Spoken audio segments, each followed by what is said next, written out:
Condes e condessas, bem-vindos a mais um Perguntando ao Condado. Eu sou o Igor e já vou convidar você a deixar seu like se você gostar do nosso conteúdo, também se inscrever no canal e tocar no sininho aí para poder ficar por dentro de todos os vídeos que são postados aqui. Se você quiser deixar seu dislike também, aí por algum motivo, você pode deixar aí também. E também a compartilhar nosso conteúdo e comentar aqui embaixo do vídeo aqui, principalmente se você tiver aparecido aqui. Para você que não sabe ainda, se você não viu o nosso último Perguntando ao Condado, ou o primeiro Perguntando ao Condado, aqui nós vamos pegar algumas perguntas que foram feitas durante a semana no nosso Instagram, @CondadoRPG, que vai aparecer aqui em algum lugar da tela. Se você não segue a gente ainda lá no Instagram, vai lá agora seguir a gente, para esse vídeo, segue a gente lá e você pode mandar sua pergunta. Nós abrimos caixinhas de pergunta todos os dias, você pode perguntar absolutamente qualquer coisa que seja relacionada a RPG ou não. Então, vamos às perguntas.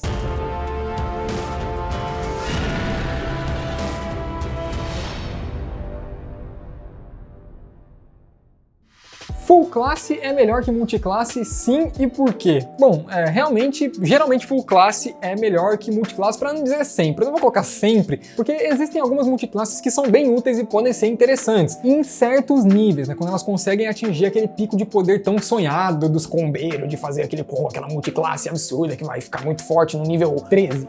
Bom, quando você chegar no nível 13, provavelmente essa multiclasse vai ser bem forte naquilo que ele se propõe a fazer, né? O problema é que geralmente quando as pessoas fazem multiclasse, elas escolhem mais de uma classe, tentam fazer um combo, alguma coisa do tipo, elas esperam que aquele combo vai conseguir ser muito útil em muitas situações. E na quinta edição de D&D, esse não é exatamente o caso. Geralmente quando você faz um combo, uma multiclasse na quinta edição, você faz um combo ou multiclasse que é muito forte em uma única coisa especificamente. Então você vai fazer o clássico paladino com bruxo, você vai ser muito forte em causar muito dano em um único alvo. Geralmente, mesmo você tendo mais slots de magia ali, porque você tem multiclasse com classes conjuradoras e tudo mais, você vai ser mais forte batendo em um único alvo. Se você estiver enfrentando um único inimigo, um único vilão, um boss, você vai causar muito dano naquele boss. Mas em outras situações você provavelmente não vai ser tão útil quanto outras classes. Mas, no geral, eu acredito sim que uma classe única, né, uma full classe, você pegar uma única classe e ir do nível 1 ao 20, é melhor na maior parte das situações do que você pegar multiclasse. Porque as multiclasses geralmente elas têm momentos específicos nos quais elas são muito fortes. Então, por exemplo, uma multiclasse de druida com bárbara vai ser muito forte a partir do nível 5 e vai manter esse pico de poder até o nível 9, mais ou menos. Depois disso ele passa a cair um pouco. Assim como o paladino com warlock vai ter um seu nível específico, assim como o paladino com feiticeiro vai ter seu nível específico, assim como várias outras multiclasses vão ter seus níveis específicos, que eles vão ser fortes. As classes, quando você pega elas do nível 1 ao 20, elas também vão ter momentos em que elas vão ser mais fortes. Então, por exemplo, um mago nível 1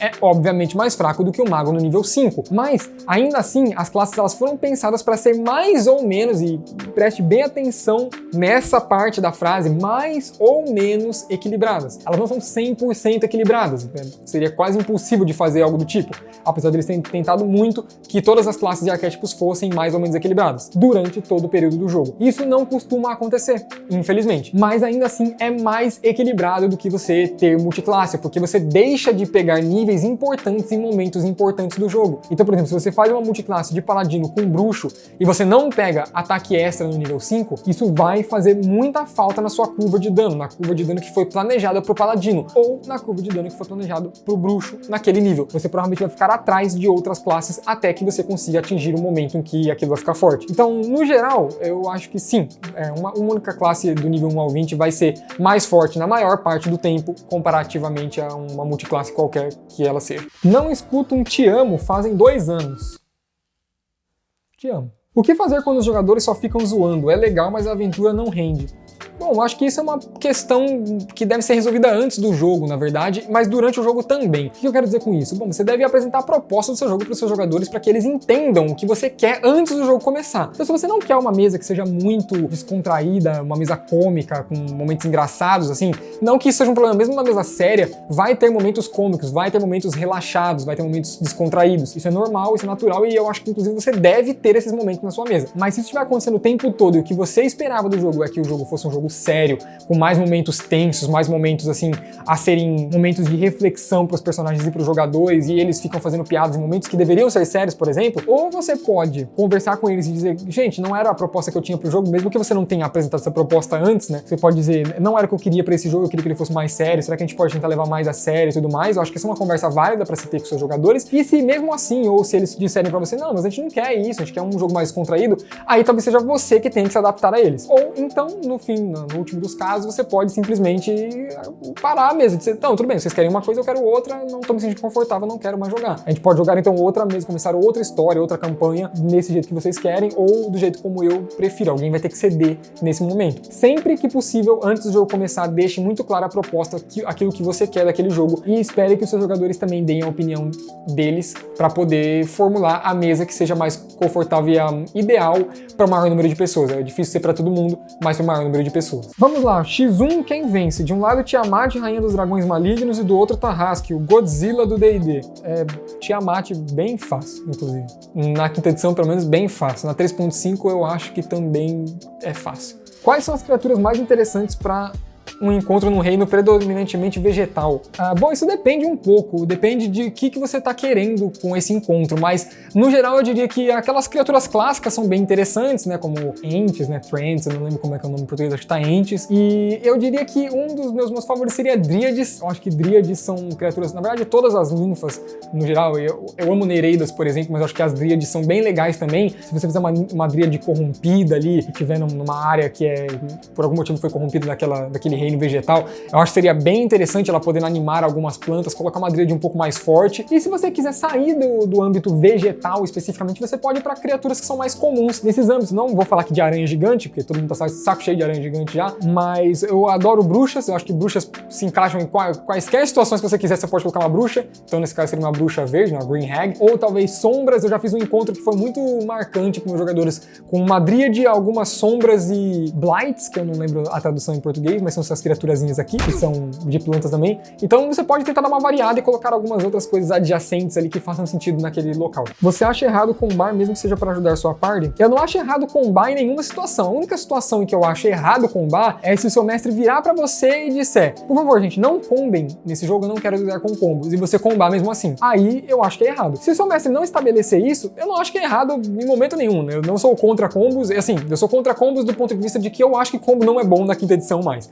Na 3.5 era muito bom, eu fazia muitos combos na 3.5, eu adorava que meus jogadores fizessem combo na 3.5, apesar de ser muito quebrado e bem difícil de equilibrar combates. Na quinta edição eu não acho tão bom, eu não acho muito legal, e eu acho que se você puder não fazer combos, não faça, porque eu não acho que vai te ajudar em nada. Como eu disse agora há pouco, eu acho que uma única classe vai ser melhor do que a multiclasse, mas não é errado, nem um pouco errado. Inclusive, se sua party estiver precisando de alguma coisa que você sabe que você pode resolver com um combo, eu não vejo por que você não fazer isso, a não ser que seu mestre, de novo, não queira que você faça. É que eu sou novo no mundo, mas quem dito leva do seu personagem e seus atributos é o mestre da mesa? O nível sim, os atributos não.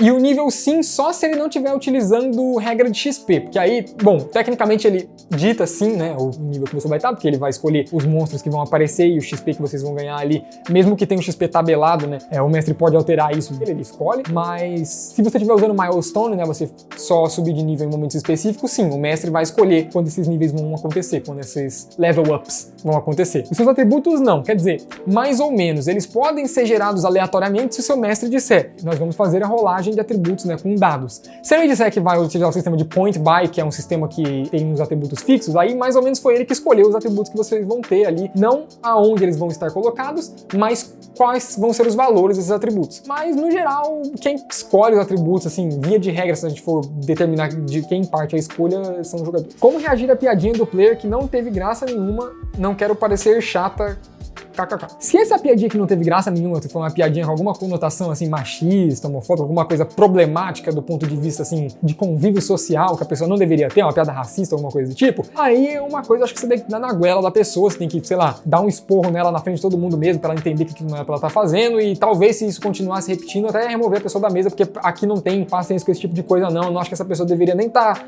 vivendo na sociedade, quanto mais jogando RPG com os outros. Agora, se foi só uma piada sem graça que a pessoa tem um senso de humor péssimo, aí não tem muito o que fazer, né? Você dá aquela risada meio sem graça. Então, como eu tava dizendo, e continua falando o que você tava falando ali, deixa a pessoa ali com aquele senso de humor dela péssimo, porque não tem muito como resolver esse problema, assim. A não ser que, sei lá, você seja muito amigo da pessoa e depois você pode chegar e falar assim, pô, você tá com senso de humor, essas piadas são sem graça pra cacete, para de fazer essa merda. Aí você pode fazer alguma coisa do tipo, mas se não, não tem muito o que fazer não. Infelizmente é só rir sem graça mesmo e continuar e seguir o baile. Consegui matar 3 criaturas só hoje, agora eu vou jogar um... Okay. Consegui matar 3 criaturas só hoje, agora eu vou relaxar com um belo RPG.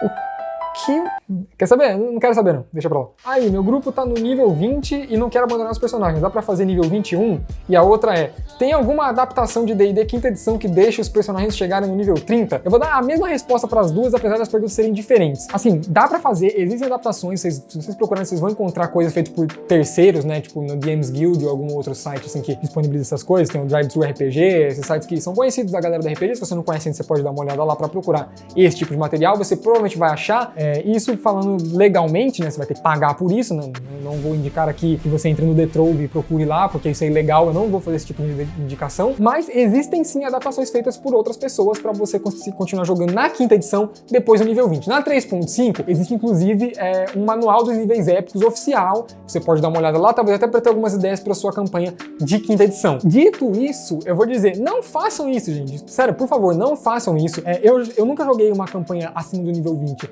em D&D quinta edição, porque eu acho extremamente desnecessário, tá? Acima do nível 12, a quinta edição já começa a se tornar muito complicada em termos de balanceamento. Eu não tenho muita dificuldade para isso, porque um dos meus fortes, pessoalmente falando como mestre, é equilibrar combates. Eu tenho uma facilidade bem grande para equilibrar combates e deixar os combates literalmente tão equilibrados que eles ficam, assim, como tudo deve ser, perfeito, né? Como diria Thanos. Isso não é uma dificuldade que eu tenho, mas eu sei que é uma coisa que pode ser uma dificuldade bem grande para muitas pessoas a partir do nível 12, tá? Então, acima do nível 20, isso se torna, assim, muito complicado, de verdade mesmo. Não façam isso, até porque classes feitas por pessoas, por terceiros, geralmente são problemáticas, classes homebrew geralmente são problemáticas, então você ter que ter níveis de classe acima do nível 20 ali, vai ser algo extremamente complicado, a chance de desequilibrar aquilo ali completamente é bem grande, e pro mestre também ter um trabalho muito grande para tentar conseguir equilibrar aqueles combates. Então, de verdade, eu aconselho que vocês não façam isso. Nunca saí para procurar, mas existe outra magia tipo Fireball, mas com outro elemento.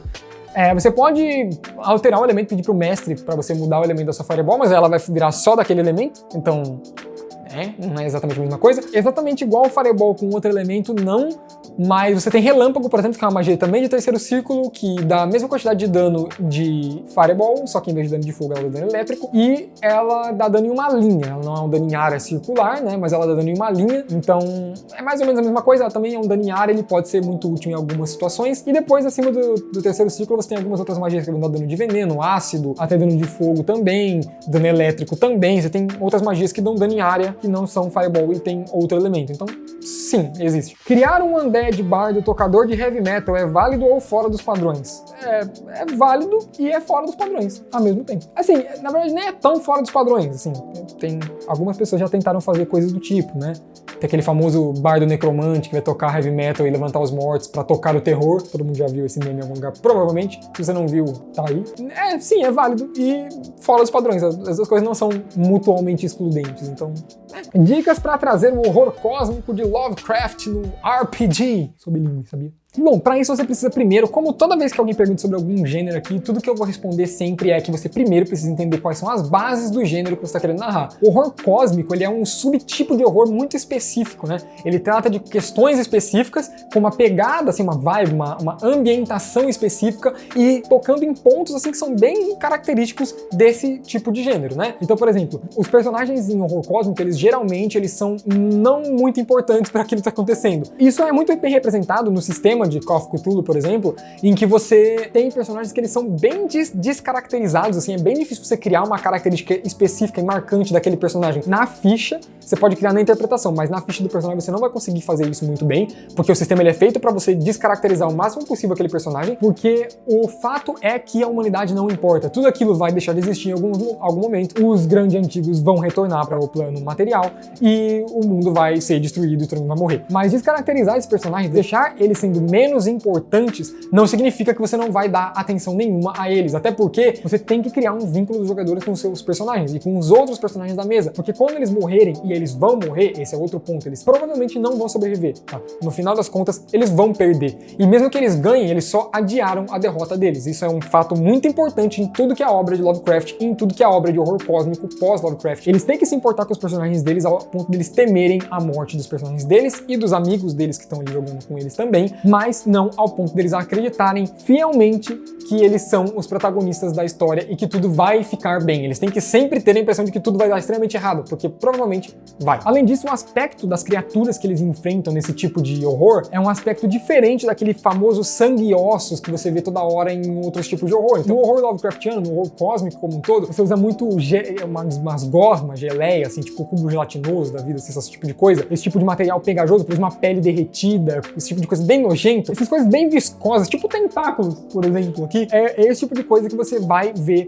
em horror cósmico. Então você tem que se atentar a esse fator também. Isso é importante. E por fim, a loucura. Os personagens, eles nunca sabem se eles estão enlouquecendo ou não, porque eles não sabem se aquilo é real. Eu sei que isso é difícil passar no jogo de RPG, porque a partir do momento que você falar para seus jogadores que você vai estar narrando alguma coisa baseada no Lovecraft, eles vão saber que aquilo ali existe de verdade no mundo, de fato. E é por isso que a dica que eu te dou é: faça com que, a cada 10 casos que os seus investigadores estão ali lidando, 9 são falsos. Porque quando um for verdadeiro, os jogadores não vão saber que aquele ali é verdadeiro, entendeu? Senão eles vão saber que tudo sempre é verdadeiro, e aquele peso de algo ser verdadeiro e de eles não saberem se eles estão enlouquecendo ou não, vai ser muito difícil de interpretar, ou melhor ainda, vai ser muito difícil do jogador sentir que de verdade eles estão interpretando um personagem que está enlouquecendo, porque ele, como jogador, sabe que existem coisas daquele tipo naquele universo. Então você precisa passar para o jogador a impressão de que aquilo talvez não exista e seja só coisa da cabeça deles, porque a linha é muito tênue entre estar ficando louco e estar vivenciando alguma coisa que vai te deixar louco depois, mas que realmente existe, é algo muito, muito, muito importante em horror cósmico como um todo. Se você quiser mais dicas sobre como narrar horror, terror e suspense e a diferença que cada um desses gêneros tem, nós temos também um vídeo aqui no YouTube que vai aparecer aqui e o card ali. Você pode dar uma olhada nesse vídeo aqui e você vai ter algumas outras dicas mais específicas, que é um vídeo inteiro falando só sobre esse gênero de horror como um todo. Então dá uma conferida lá. Não é pergunta, é só pra dizer que eu curto a página e acho muito bacana as respostas. Ah, que fofo. Não, eu também curto muito as perguntas, a gente gosta muito de fazer essa interação com vocês na caixinha de perguntas. E de novo, se você não segue a gente no Instagram ainda, vai lá no Instagram, pode ir lá agora, nosso vídeo tá acabando por aqui. Eu espero que vocês tenham gostado dessas perguntas e pra deixar a sua pergunta, talvez ela aparecer aqui, caixinha de perguntas lá no Instagram. Vai lá, segue a gente, deixa sua pergunta e não esqueça de deixar seu like aqui nesse vídeo, se inscrever no canal e tocar na notificação para você ficar por dentro de todos os vídeos que saírem aqui. Você clica lá em todas as notificações para você saber tudo que vai acontecer aqui no canal. Também deixe seu comentário aqui, principalmente se alguma pergunta sua apareceu aqui no vídeo, se você gostou da resposta ou não gostou da resposta. E também compartilha com seus amigos, de repente compartilha com aquele seu amigo que comentou lá no Instagram, fez a pergunta e apareceu a pergunta dele aqui também. Nos vemos na semana que vem com mais perguntas e até a próxima.